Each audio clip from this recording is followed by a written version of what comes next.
Oh, hello there. Yes, I'm not supposed to be here. I'm supposed to be giving a presentation in like 13 hours, but long story short is I procrastinate far too much. And then I went down another Wolfram hole, allegedly, because I'm like, I found an additional document. And I had to kind of crank through it, and then my notebook kind of was it. Long story short, don't be like me. Be like Flo. Flo actually was the first person to hand in his project, but we're just gonna do a real quick inventory, basically some shameless self-promotion down there because I didn't do this earlier. Um, Basically, I had too much caffeine, and I'm still up, and I just want to finish this section. Um, because basically, I actually had completely missed the whole scope of this project. So let's just get right to it. Do your thingy. Sherry thingy there. All right. And do the dangerous thing. Entire screen. Ooh, all right. So, oh God, I hate that. I'm sorry. I gotta. What can I hide it by? I'll hide behind the bibliography. I'm sorry. I just hate seeing that. All right. Okay, so let's get our side little code stuff over there. Long story short is something expired in the notebook, and rather than going through the whole customer service thing, like I probably should have, I'm like, I got a couple of different subscriptions. I got the online version, but the online version, it's very slightly different. For a noob like me, it makes a difference. It slowed things down, but basically, I think we're pretty much caught up to speed. Long story short is, and I'll go over this tomorrow. Is I missed the whole god dang point. Pardon my French of this whole thing. The whole hypersurface. Why does momentum go through space like hypersurfaces? And why does energy seem to pass through time like hypersurfaces? What might be going on? Very simple search. Thing brought me to Math World, and I'm like, hypersurface. A generalization of an ordinary two-dimensional surface embedded in three-dimensional space to an n-1 dimensional surface. Embedded in n-dimensional space. Yada, yada, yada. It's satisfied by that. Okay. So, yeah, hyperspheres and stuff. All right. So if we take that and we look at our big, big psi, or the Planck flux, our dimensionful big psi, what are its dimensions? Oh, two dimensions of space, one dimension of time. We commonly said that we live in three dimensions of space, one dimension of time. I think by definition, this might make it a hypersurface. Well, then again, we're doing it's the inverse. It's so like it's almost like we're treating this as an embedding. Don't worry, it's gonna get weirder. Okay. So, okay, I'm basically just gonna be going through this. All right, so energy rate per area, energy rate per area per no, that should be, hold on. Energy rate per area. Energy rate per area per energy unit.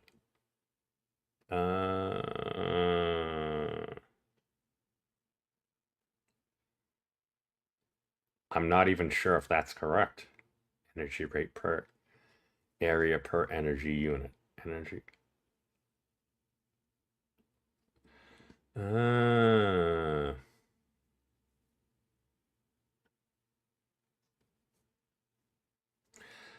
I'll ask them tomorrow. They're smarter than me. All right.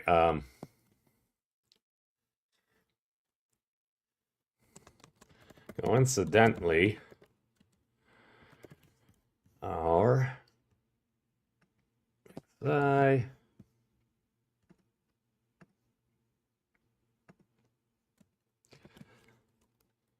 big psi, our dimensionful big psi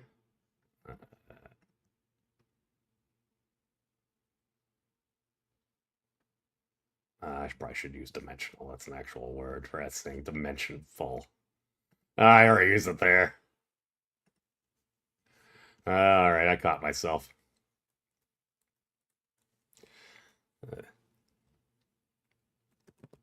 Has two dimensions of space and one of time. If we live in a 3 plus 1 dimensional space-time, I keep on dimension full. I like that word. Maybe it's like irregardless. You can say it in Boston, maybe. In a 3 plus 1 dimensional space-time.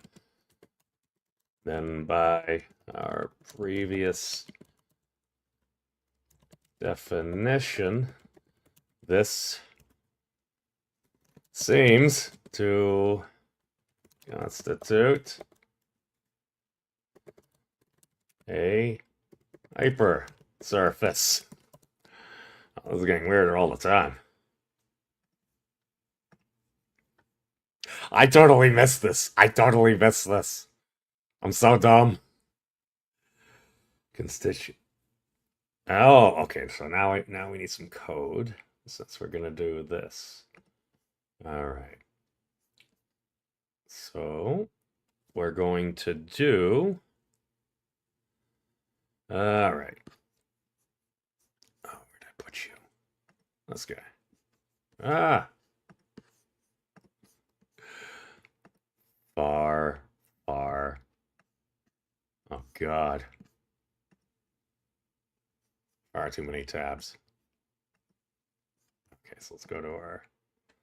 That should be the most recent thingy of this. Make sure. All right. All right. Additional stuff. Okay.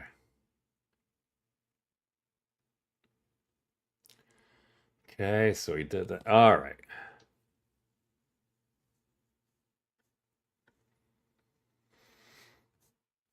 Should I?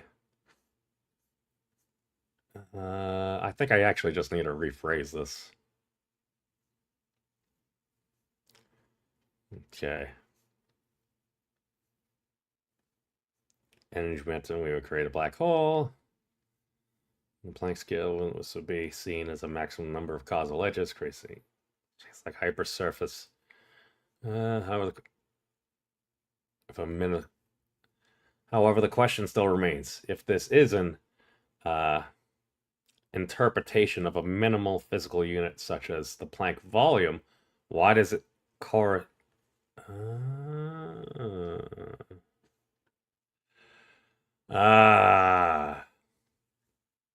if this is an interpretation of a minimal physical unit such as the Planck volume, but this is a surface, hypersurface, why does it correspond so well to our estimated position in the multi-way system?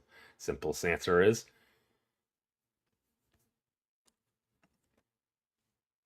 it is a mere coincidence and has no true correlation. Occam's razor would suggest that the simplest answer is the most likely. The alternative immediately raises a plethora of questions. Why is there any apparent correlation? Does psi change? If so, does that mean all the units within modern physics change as well? Would we even be able to tell if everything were changing in sync with Psi does not change. Does that mean we are in some maximal state? How the heck could something that we intuit as a minimum have any correlation to a maximum? These are interesting questions for future research. Okay.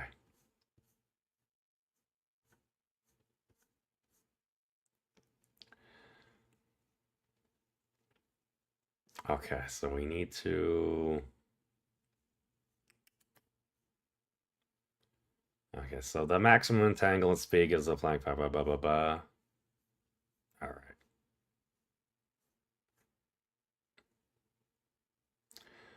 Time action force, this is dimensional coherence, coherent units.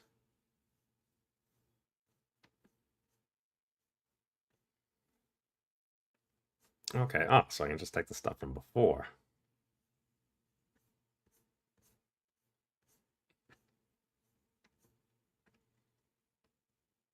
Rewrite ability, even Eames, Adam's existence, da da da.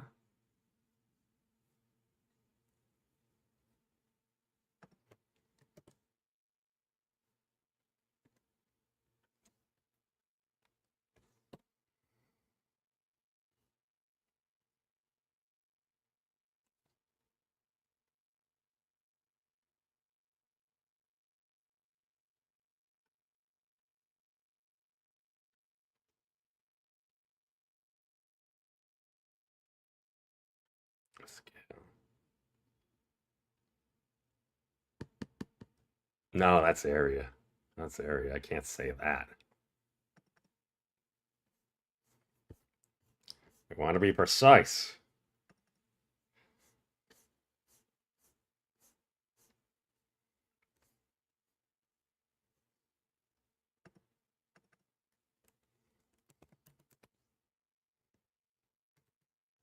Okay.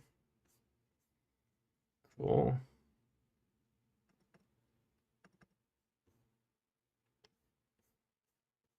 Back, update our definitions.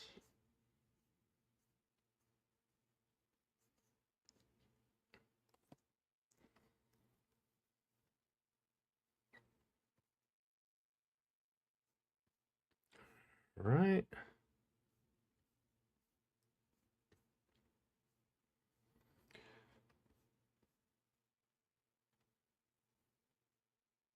Okay. So let's just grab those guys.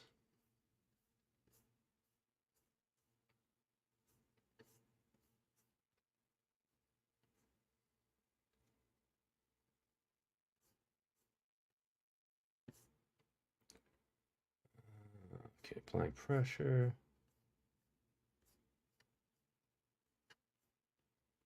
That's right before this.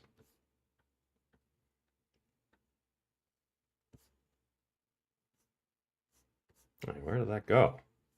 Just close it. Let's see.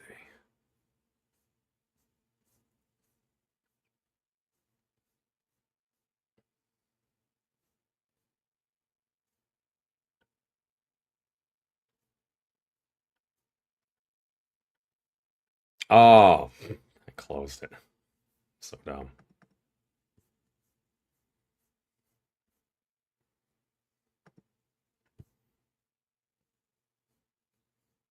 Hmm? There we go. My bad.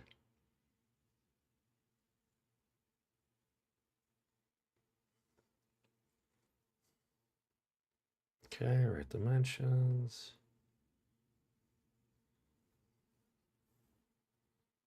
Okay.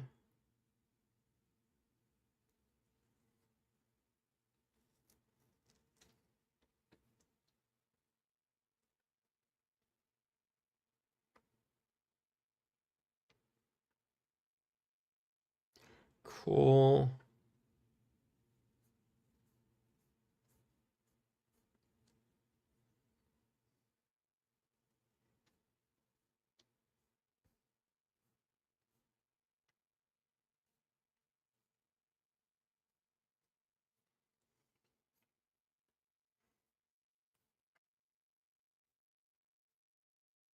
Copied.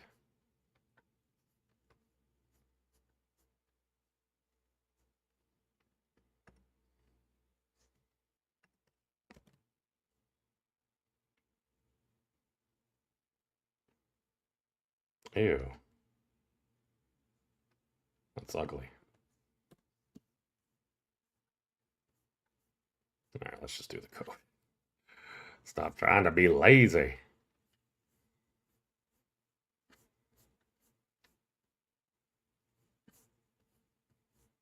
I might change these around before. All right.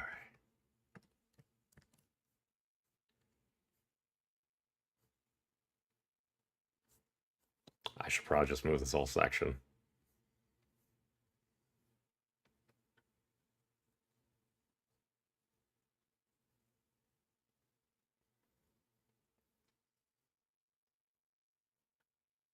this case, within Wolfram physics, this could be seen as maximum number cost. Space-like and hyper. Crossing space-like hypersurface.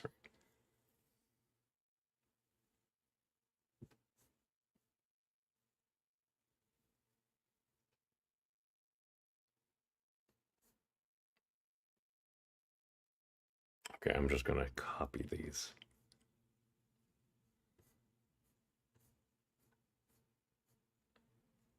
Actually, I should probably just move the section down here. That's probably the easiest thing to do.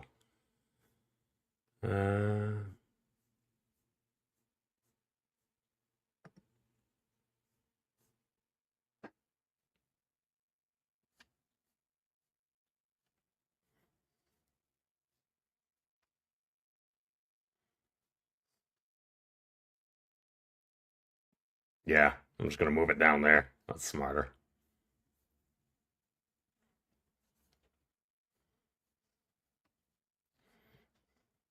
Let's take this section.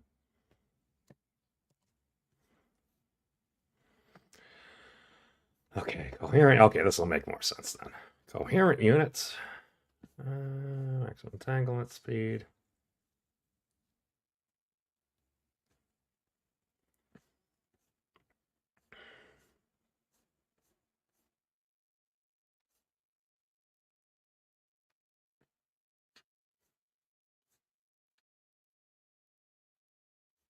Okay.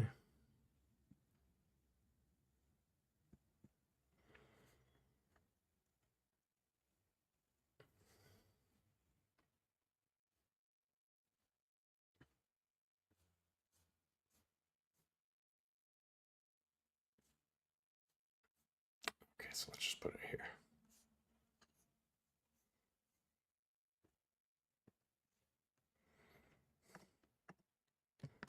There we go.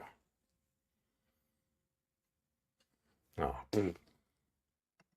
like hypersurfaces.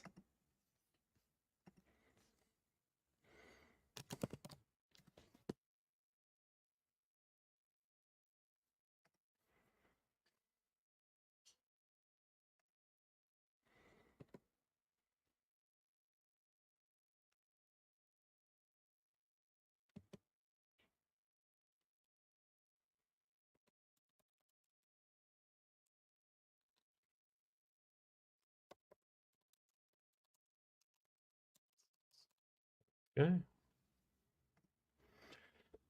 Okay, this is going to make a lot more sense. Okay, because that's literally where we go from here. All right. All right. For math rule, we learned that a hypersurface, blah, blah, blah.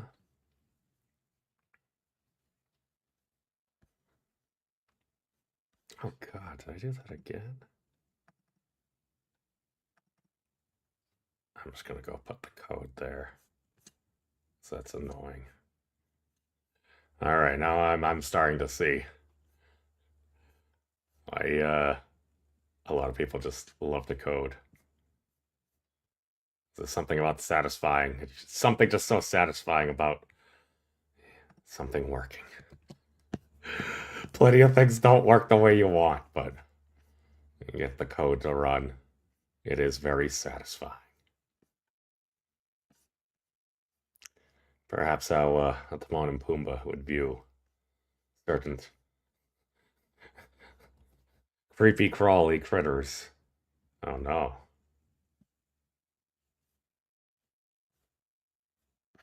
Did what the heck happened to my entire section? Um,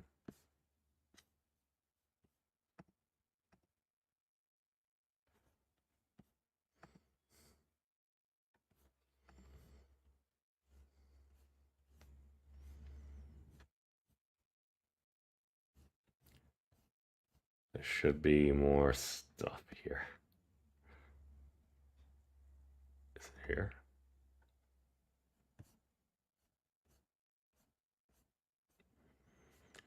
Oh, okay. I'm like, oh God, where'd the entire section go? Such a noob.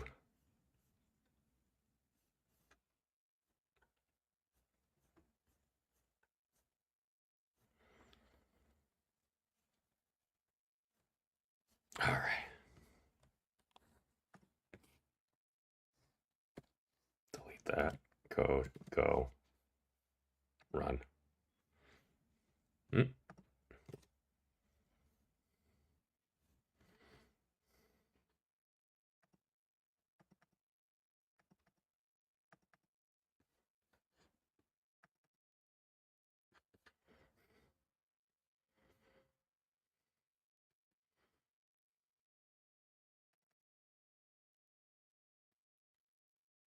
All right.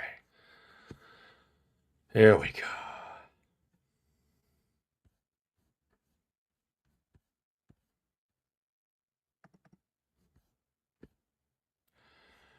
All right, all right. Coincidentally, I say, oh, there we go. This is much better. All right. Let's take this dimension and its equivalent energy.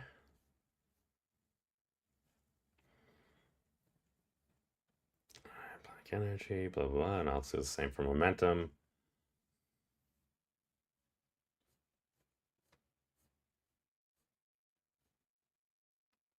I don't think I really need to redo it a bajillion times.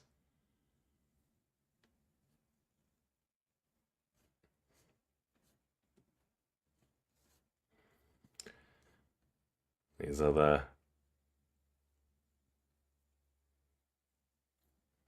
maximal states for a given Planck volume. If we were to actually achieve this energy or momentum within such a volume, we would create a black hole. These correspond to the limits of energy and momentum within a minimal system. In this case, the Planck scale. Within Wolfram physics, this could be seen as the maximal number of causal edges crossing a space like hypersurface in regards to energy and maximal number of edges crossing. I got that. I got that reversed. I'm almost certain I got that wrong. Wow. Hold on. Sorry. I may have been a little busy with some stuff. Okay. Excess fluxes, causal edges of time and space. Okay.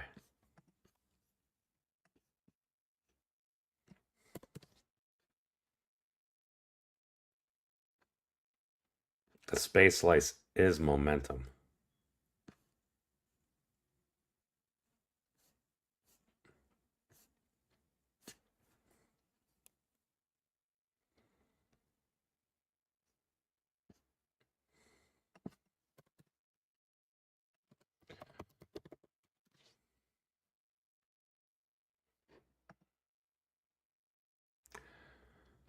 For momentum, I don't know, on surface, blah, blah, blah, blah. Wait a second. I'm an idiot. It's right in front of me. I just did the calculations. The calculations tell you what it is. So dumb. Hold on. I know what it is because we're multiplied flux by momentum. We get pressure. And then flux by energy, we get time. Okay, so that was totally wrong. I said that. God. How could I be so wrong? BC is the This could be seen as the maximal number of causal edges crossing a space like hypersurface in regards to. In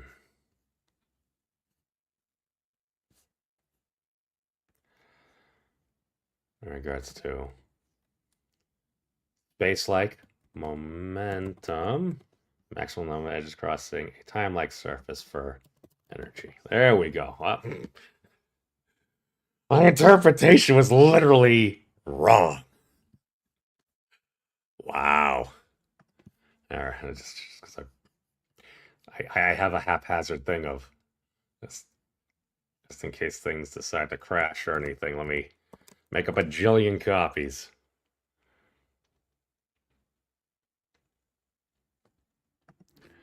Okay.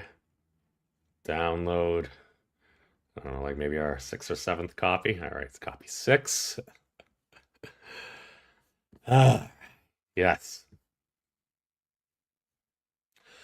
this is interesting.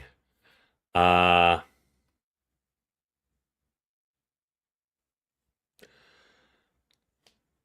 well, this is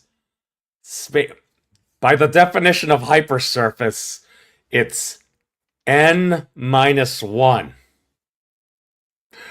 I totally missed this the first time. Hey, Rick. Uh, see, that's an interesting thing because you can come up with that. There's also an interesting thing with power because power can be through an area or a volume, and we might use the same words, but the dimensions are different. So, what is that telling us? I just literally had noticed. I'm like, oh, well, this appears to be. This does appear to be. At least, where was it? Right here. It's literally just right out of Math World. Oh God, I gotta put this in the other notebook and then upload it again. A generalization of basically a two-dimensional surface embedded in three-dimensional space to an n-1 dimensional surface embedded in n-dimensional space. So if we're going to characterize things within the realm of hypersurfaces, which a number of people find useful, this, by definition, seems to be a hypersurface, and at one point it's just like, it must be something through this. And we're using this as the estimation of the number of nodes, and I'm like, well, if we just take this number, which I'm slowly gaining maybe a bit of confidence at the utter hackery of just dividing dimensions out, because when you look at literally how this stuff is defined,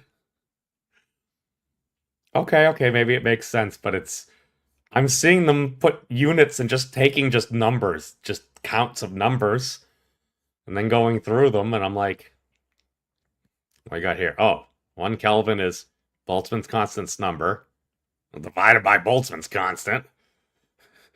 Kilogram meter squared that. Now again, I think they're only solving for one thing at a time here, but you just...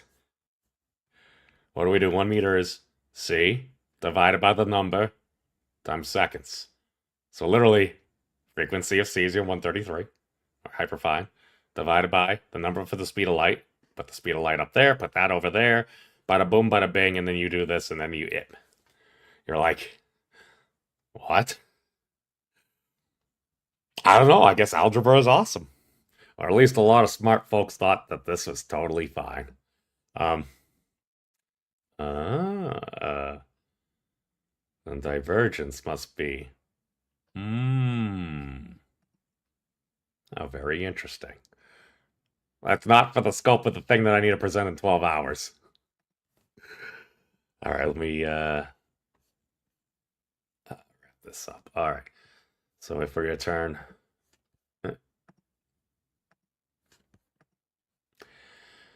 These are maximal states for a given Planck volume. If we were to actually achieve these, we would create a black hole. These correspond to the energy limits with a minimal system. In this case, Planck scale. Okay.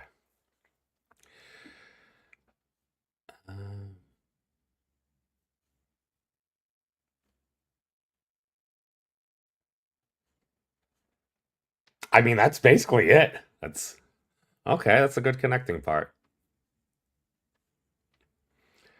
All right. However, the question still remains: is this interpretation of a minimal physical unit such as the Planck volume? Why does it correspond so well to our estimated position in the multi-way system? The simplest answer is it's a mere coincidence. It has no true correlation. Occam's razor would suggest that the simplest answer is the most likely. The alternative immediately raises a plethora of questions. Why is there any apparent correlation? Does psi change? If so, does that mean all units with our modern physics change as well? Would we even be able to tell if everything were changing in sync? If psi does not change, does that mean we are in some maximal state? Some maximal state? Perhaps a state of equilibrium? Question? Just pausing. How the heck could something that we intuit as a minimum have any correlation to a maximum? These are interesting questions for future research. All right. Let's just review this, make sure I haven't completely butchered anything. Our units have a rich and tangled history with observers like us. We have developed a system of seemingly, there we go, see? Seemingly, we have developed a system of seemingly arbitrary bases.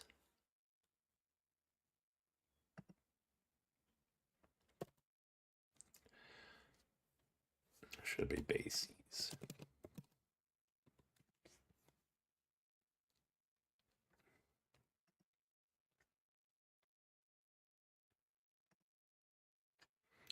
We have developed a system of seemingly arbitrary bases.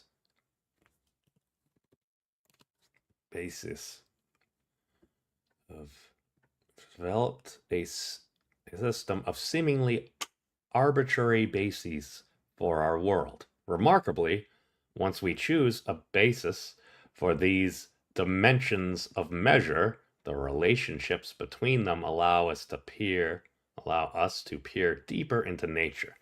The meter and second, however arbitrary, once set will ultimately yield the speed of light c, as will other units for mass, current/charge, and temperature via coherence. Within the scope and methodology of Wolfram physics, we stumbled, so to speak, across a highly speculative relationship.